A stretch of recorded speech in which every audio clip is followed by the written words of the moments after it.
มากับพบพอกับผู้สาวโสดเนาะโดยหน้าใหม่เลยนี่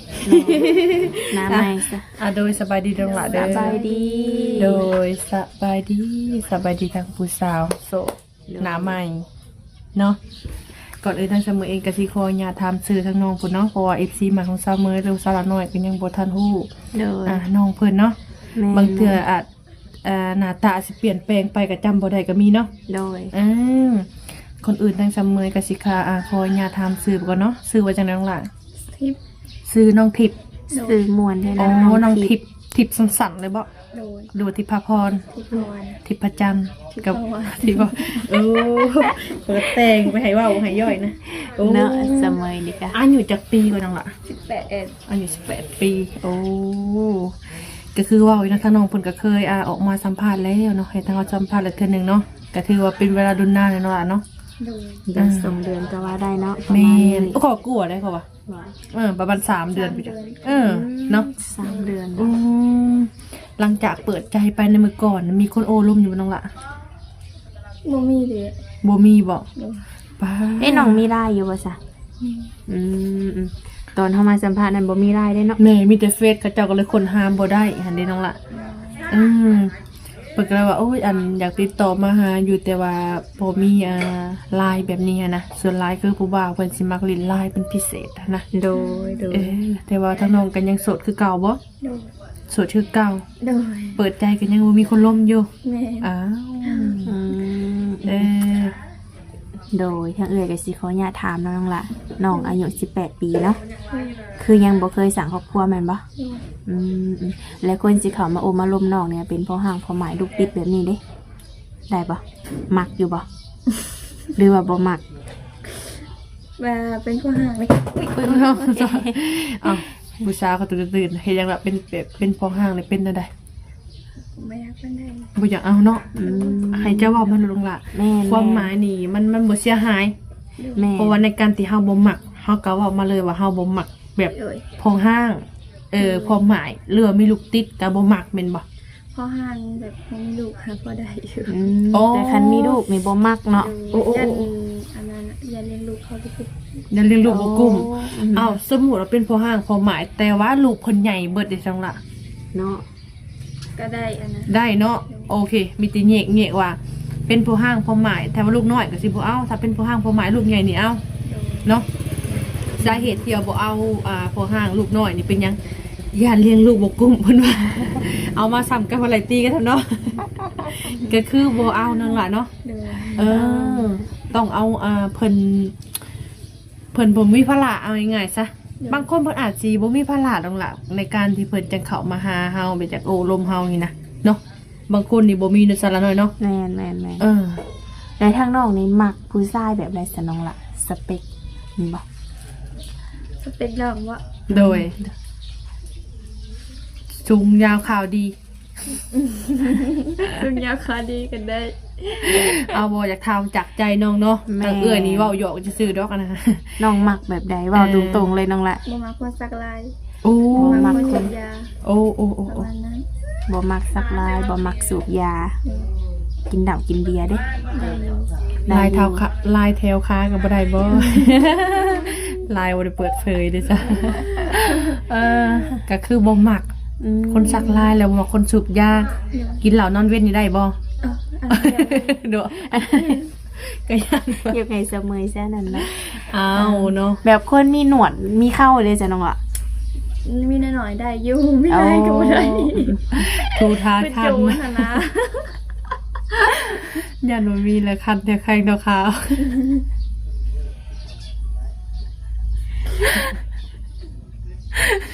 สักคนเมื่อแปลกนี่เสมอนี่นะโดยก็คือมีหนวดมีเขาน้อยได้เนาะยังคือนางในได้พัวข้ามีหนวดมีเขาอย่างนี้นะจริงๆไง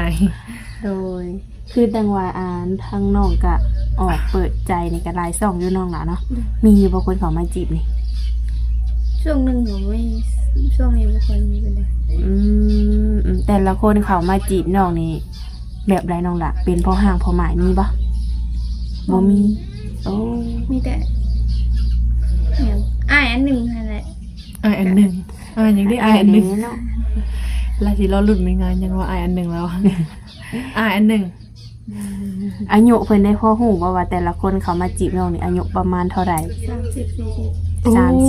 40 30 40อู้กำลังดีเนาะจั โน งหวะ มีแต่ลักๆสูงสุดมี40บ่ โดย โอ้ โอ้ถือว่าโอเคเนาะ อืม โอเคบ่น้องละ ส่วนหลายเป็นหนุ่มทางใดน้องล่ะ นอก หนุ่มโอ้เมืองนอก ป้า ผู้อีก หนุ่มเมืองนอก โอ้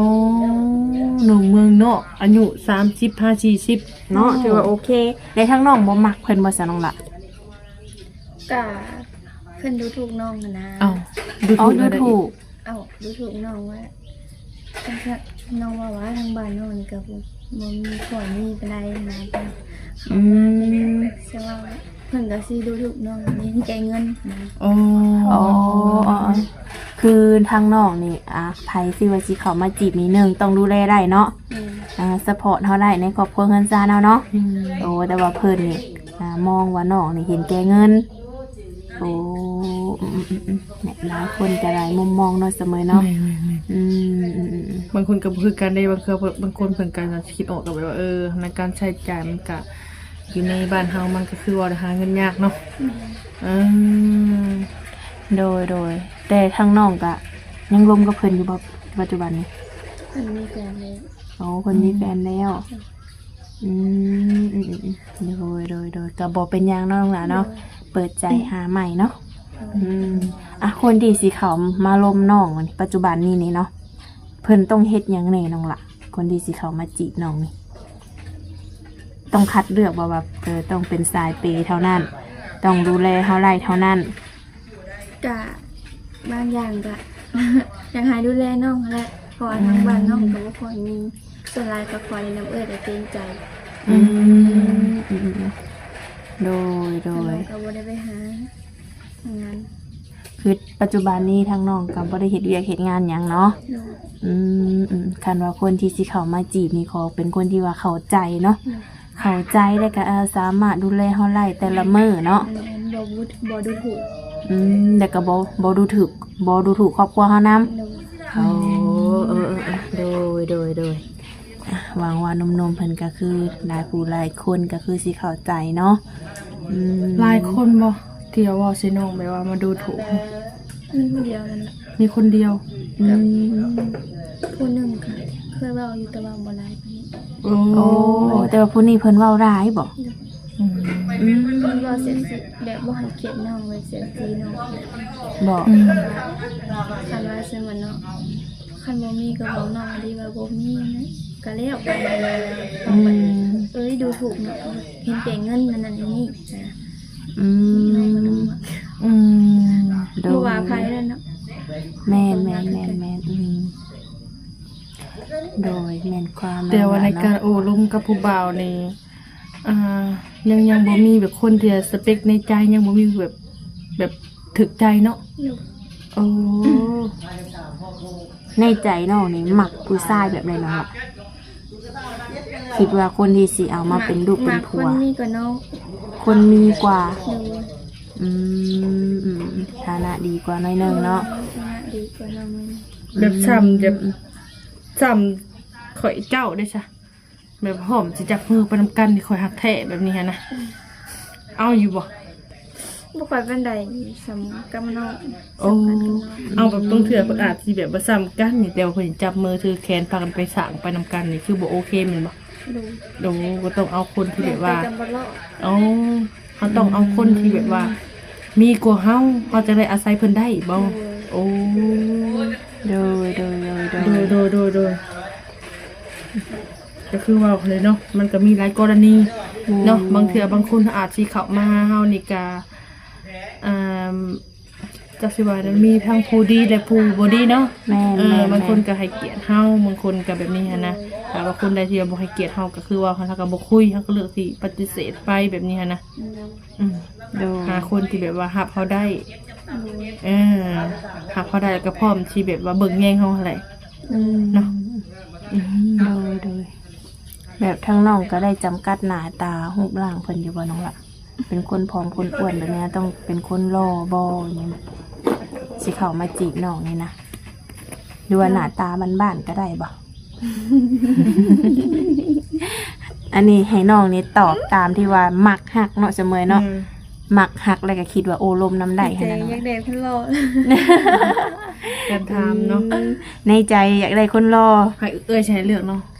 หล่อนี่คนหล่อนี่บ่มีบ่หล่อนี่มีได้อฉันน้องล่ะ บ่รอ เนาะก็คือว่าอะไรเนาะ ได้เบิดค่ะเพื่ออย่าออกใจซื้อ ได้เบิดเป็นปะ เลย สิหล่อบ่หล่อก็ได้เบิดโค้ดแต่มีความจริงใจ เลยมือตีนครบแล้วพ่อ ยังคายอยู่มือตีนครบเนาะ แค่ยืด ชาย สนะ โซ จะ ใครอยู่เนาะฟาดสิชาติ14ได้ซะแล้วเพิ่มอีก คนที่นักเนาะ ไปชมมาเติมอีก เรื่องอายุของเพิ่นเด้น้อง อายุก็คือน้องว่าแหละนับแต่50ลงมา 50ลงมา เลย โอ้ ลงมา50ปลายปี ลงมา30 50ลงมา30เนาะ เลย โอ้อันนี้คือทางน้องจำกัดแค่50แม่นบ่ เลย คันว่าเกินนี่บ่ได้เนาะก็ดีคือกัน คนที่มา เนาะ ดูแลตัวเองไม่เพิ่นไปดูแลเขาบ่ได้ แม่นความน้องอย่ามาต่างคนต่างคนต่างคนต่างดูแลกันพอจับมือกันลงไปให้หน้าลำหน้า ดำหน้าช่วยกันนี่ เห็ดหน้าบ่น้องล่ะ ดูเห็นนะ โอ้ดำบ่นาเจ้ากะ นะ ดำหรือว่าปีนี่ นะ ยัง คิดนะ มันอาทิตย์หน้า โอ้บ่ดีนะหาผู้บ่าวมาลำหน้าซอยน้องล่ะสิได้เร็วไวเด้อาคารสมมุติว่ามีทางผู้บ่าวคนนี้ชวนน้องไปเที่ยวนี่ไปบ่ ไป ไปได้เนาะบ่ได้ค่าเวียกหยังแล้วว่า อยากไปอยู่บ่ อยากไป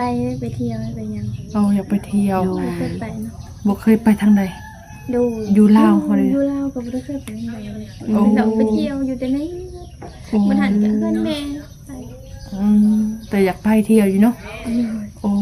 ทางเราพาไปลงคนไปเด้ ขาดแต่เงินนั่นแหละมันไม่ได้เที่ยวไปเที่ อย ยากไปเที่ยวเนาะ เหนื่อย โอ้คันได้เงินคือไป แบบ เที่ยว นี้ต้องลงผู้บ่าวฝั่งไทยเนาะ คนคนขับไปเที่ยวเพราะ แม่น มีกันแต่บางคนเพิ่นก็อยากให้พาไปเที่ยวไปเปิดหูเปิดตาเนาะก็มีคือการไปบ่น้องล่ะ ไป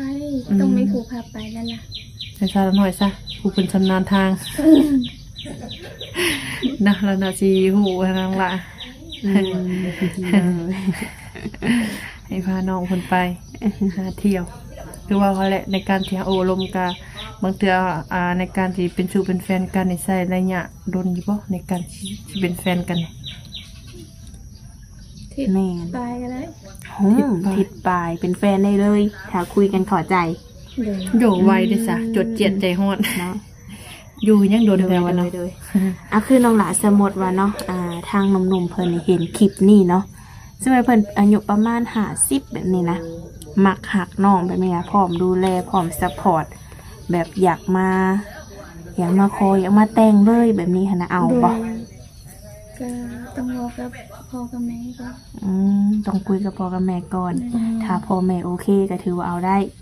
โอ้ ทุกคนก็แม่บ่โอเคเจ้ามันมักไอ้แซงล่ะเอาคือเก่าบ่ คุยกันไม่รู้ ต้องคุยคือเก่าเนาะ โดยน้องไปอยู่น้ำเพิ่นได้ปะ อยู่ อยู่น้ำสามีเนี่ยคันว่ามีลูกมีผัวไปนี่นะ อ๋ออยู่ไปอยู่ได้ ไปได้เนาะไปสั่งไปสายอยู่พุ่นได้เนาะบ่แน่ได้บางทีแบบมาเก็บเงินให้อ้ายแน่แบบนี้เลยเนาะ เก็บเงินเนาะ ขาดคนแบบเก็บเงินหรือว่าดูแลหนนะดูแลกระเป๋าเงินหนนะ เก็บลายโบซานมาไปเก็บซอย โดย ก็คือว่าเลยเนาะไปก็อยากพอคนที่ดีหั่นแหละเนาะแต่ทั้งน้องหลาได้ซะเฟซไลน์ยังเจ๊อยู่ว่าความเจ๊อยู่ว่า แฟนน้องมันลิ โอ้ไม่แต่ลายบ่ โอ้ ดินได้ลายบ่น้องละปัจจุบันนี่ ดู อืม กับไอจี กับไอจีโอ้ผู้บ่าวลายไปจักอยู่ในไอจีนี่ หนูมีจักคน บ่มีบ่เป็นไปได้อยู่บ่เนาะสมัยคือว่าผู้เจ้าผู้งามอยู่เนาะหุ่นหน่อยหุ่นบางทุกคนเลยหวังว่าสิถึกใจหนุ่มๆเพิ่นเนาะโดยกินข้าวเช้าข้าวเที่ยงละบ่มานี่นะ ยัง ยังบ่ทั้งสอง เขาเที่ยงกันยังเขาเช้ากันยังป๊อ จังพอเพิ่นจึงหุ่นหน่อยเสมอ จะเอาเป็นตัวอย่างเลยคอยขี่รถจะมาไว้เลยเอารถมาชอนท้ายเนาะ ข้างนอกคนกินข้าวยังเพิ่นนึกข้าวเนี่ยกินไปเลย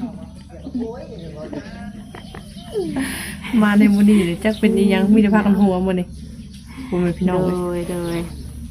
สรุปแล้วสถานะหัวใจก็ยังโสดเนาะหัวใจยังว่างยังบ่มีไผมาจับจอง ดู งามเลยแหละน้องหลาย ผมมันแทงตา เออ มันยาวเลยเบิดตัดเลยแทงตา โดยเบิ่งน้องเบิ่งคือสิคุยเก่งแท้น้องล่ะแต่ว่าออกกล้องนี่เป็นอะไรอายบ่ยังมีความแบบเก่งแบบเก่งๆอยู่บ่ ดู โดยแต่คันว่าคุยกับผู้บ่าวนี่เว้าเก่งอยู่บ่ เก่งอยู่ ใครในสนอสมัยเนาะ แม่น พอแบบว่าเพิ่นอันโทรมาคุยแหละพอเพิ่นบ่เหงาค่ะนะ แม่น ฟังน้องเว้าได้เนาะบอกเลยผู้เดียวก็บ่ไหวเท่านั้นเนาะแต่ว่านํกันนี่เนาะเด้อมื้อนี้ก็ถือว่าอากาศก็ค่อนข้างว่าฝุ่นก็สิตกเนาะเสมอเนาะมื้อนี้มาหาทางน้องเพิ่นก็เข้ามาโอมาลมมาอัปเดตหรือว่ามาเปิดใจให้ทางน้องเพิ่นทางน้องหยังก็ ทิป น้องทิพย์บ่ ลืมซื้อได้ซะละหน่อยค่ะทิปมาทิป ทางน้องทิพย์เพิ่นเนาะแต่แม่แต่ว่าทางเฮาก็สิเอาเฟซเอาไลน์เนาะเสมอเนาะ โดย เอาไลน์เนาะน้องเพิ่นไว้ดินเฟซเด้ โดย เมื่อแจกให้ทางผู้บ่าวหรือว่าทางหนุ่มๆเพิ่นเนาะ โดย คนไหนที่ว่าอยากอยากลมน้ำคือทางน้องนี่ขอเป็นคนที่ว่าคันว่าพอห่างพอหมายนี่เอาแบบดุใหญ่เนาะคันดุน้อยนี่บ่เอาโอ้คัน เลี้ยงลูกคนอยู่กุ้ง สมมติว่ามื้อใดมื้อหนึ่งที่น้องมีครอบครัวไปนี่สิเอาลูกอยู่บ่ ก็ ยังบ่ฟังหรอกค่ะอายุยังน้อย คิดว่าอายุจักปีซะน้องหลาจังสิเอานี่ ประมาณเศร้า 20เนาะโอ้ตัวนี้18